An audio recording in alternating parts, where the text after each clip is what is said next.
Round robin scheduling algorithm, CPU scheduling algorithm.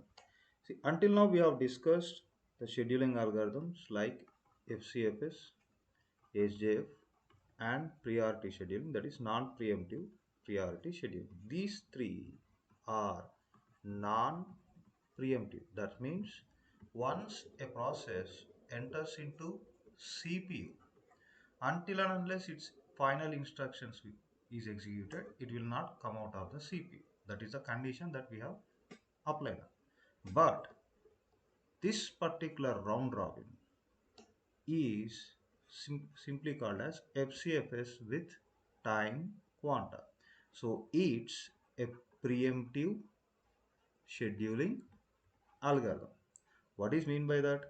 There is something called time quanta. That means we will give some x units of time. That is either uh, here generally time quanta is generally in between 10 milliseconds to 100 milliseconds. That means if px is executed in CPU for 10 milliseconds and still its instructions are not executed completely executed, then we'll take px out of CPU and load py into CPU and execute up to 10 milliseconds. Okay, so usually it is 10 to 100 milliseconds, but our convenience will take 2 milliseconds and 3 milliseconds in our problems. Okay, we'll do one problem with 15 milliseconds. And here the ready queue is circular, it is not straight, it will be circular because the process px, if it is not px and py and pz is there, these three are in the ready queue. Okay, it will be implemented as circular linked list. So it will be px followed by py followed by pz.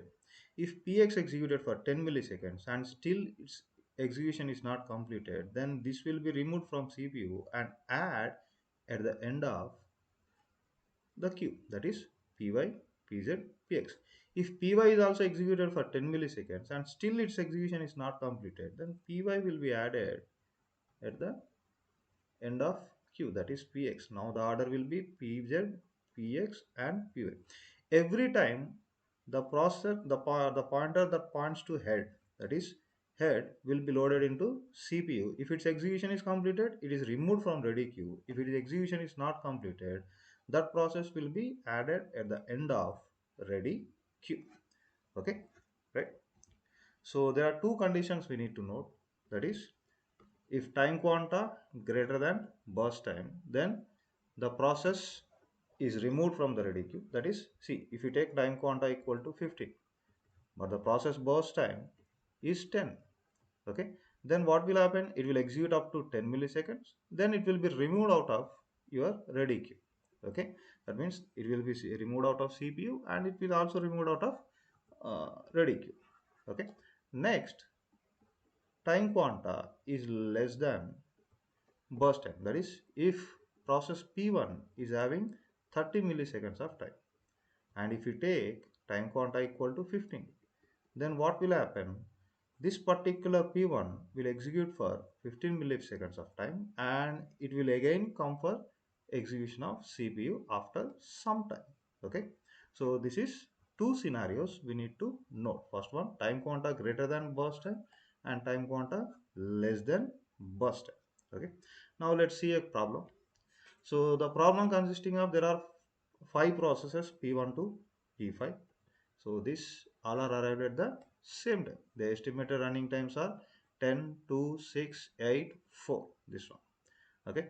Then find the average turnaround time and average waiting time, where the round robin algorithm time quanta equal to 3. That means the maximum time that a process can spend on a CPU at one particular instance is 3 milliseconds maximum. So let's take milliseconds, it will be better. Okay, 3 milliseconds maximum. Okay, so that means after 3 milliseconds the process will come out and next process will enter. Okay, so let's see this particular problem, convert it into table and write down. Now look at here. Here all the process are arrived at the same time. So P1, P2, P3, P4, P5 are arrived at the same time and added to ready queue. So how on what time they are arrived? At time t equal to 0. Okay. So at time t equal to 0, 5 process came to ready queue. So which process will enter into CPU first? So all process, it is FCFS plus time quanta. That means the process which will come first will be scheduled, but all are arrived at the same time. So we need to take minimum arrival, minimum PID. Okay. So first P1 will be loaded into CPU. Okay. At time t equal to 0, P1 will be loaded into CPU. Now let's write here P1.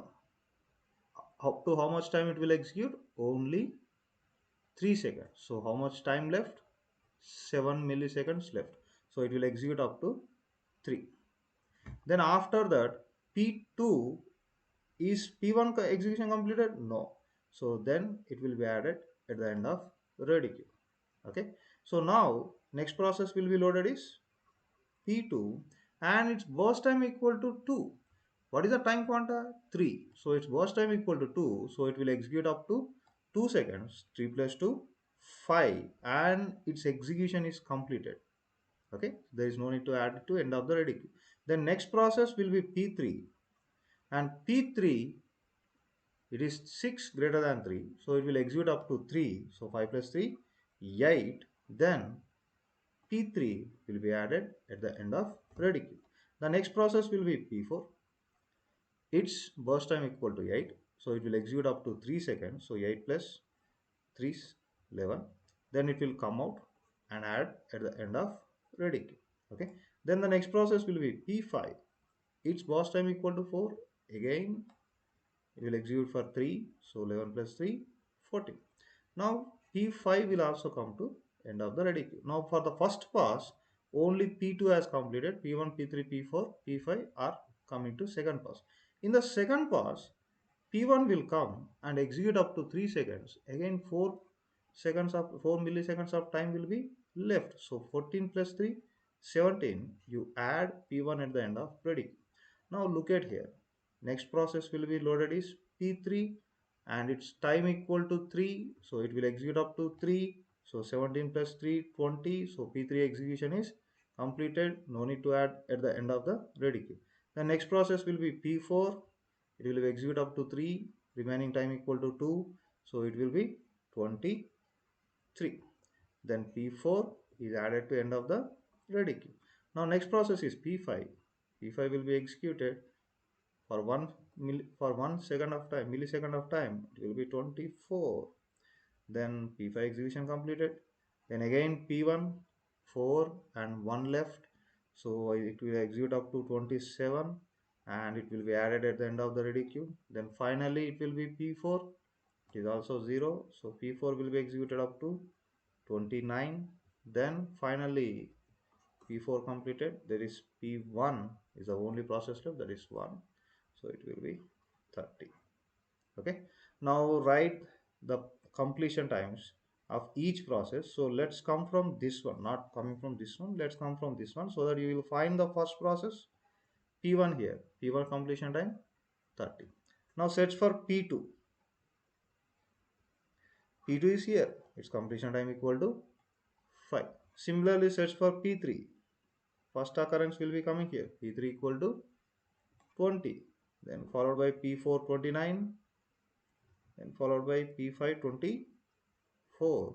Now find, write the data 30, 5, 20, 29, 24. Calculate average waiting times. It will be 23, 14, 21, 20.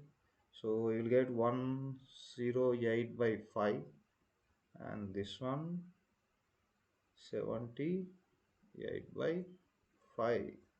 So it will be 21.6 average turnaround time and 15.6 will be your average waiting time. Okay. Let's see second scenario, that is a process with different arrival times.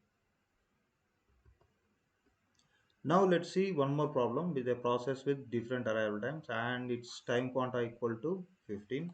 Now look at here, there is a burst time this side and arrival time this side. The question will be like that. So you change it to your actual question. Now let's see time quanta equal to 15. Let's see how many process came to ready queue on time 0. The only one process came to ready queue on time 0, that is P1. So it will be executed immediately. So but it has to be executed up to how many milliseconds? 15 milliseconds. So remaining time equal to 60, and P1 will be executed up to 15. During this particular time, there are two processes that are came to ready queue, that is P2 and P3. Now P2 burst time equal to 40 and P3 burst time equal to 25, but P1 its execution is not completed, so it will be added at the end of ready queue. Now look at here, P2, P3, P1. Now P2 will be loaded and its execution time is 40, but time quanta equal to this one 15, so it will be the remaining time equal to 25, but it will execute up to 30. But during 15 to 30, there is no process came to ready queue. Okay, the next process came is 80, so there we don't need to check about it. But P2 is not completed. Again, you need to add at the end of the ready queue. The next process will be there in the list is P3, and the burst time will be remaining burst time 25 minus 15, it will be 10. So it is also not completed, so it will be added again. So P3 up to 45 it will execute, then it will also add. Then again P1 will come to ready queue and execute up to 60, and remaining time equal to 45. So its execution is not completed, again it will be added. So next one is P2, its remaining time equal to 10, because 25 minus 5 10, 15 10. Then it will execute up to 75, still no process came to ready queue. Then and again P2 will be added here. Then P3 come. Now look at here, P3 will execute up to 10 milliseconds, that is 85, and its execution is completed, so it will not be added at the end of the ready queue. But during this particular 80 to 85, there are two processes that are came to ready queue, that is P4 and P5. Okay, so now P1, P2, P4, P5 are in the list, and which one will be scheduled? P1 will be scheduled. So P1 execute up to 15 seconds, the remaining time equal to 30, so it will execute up to 100, and again it will be added at the end of the ready queue P1 here. Now next one will be entered is P2. Now look at here, P2 execution is completed, so it will execute up to 110. So P2 execution completed, it will not be added end of the ready queue. The next one in the list is P4. The P4 comes to first time. Then P4 it is 5, remaining time 5, it will execute up to 125, but it is added at the end of ready queue. Then the next process will be entered is P5, will execute up to 15 and remaining time equal to 30. It will execute until 140. After that, again P5 will be added at the end of ready queue. Then P1 will come. Okay, so P1 will execute for 15. So it is 155. Again it will be added end of the ready queue.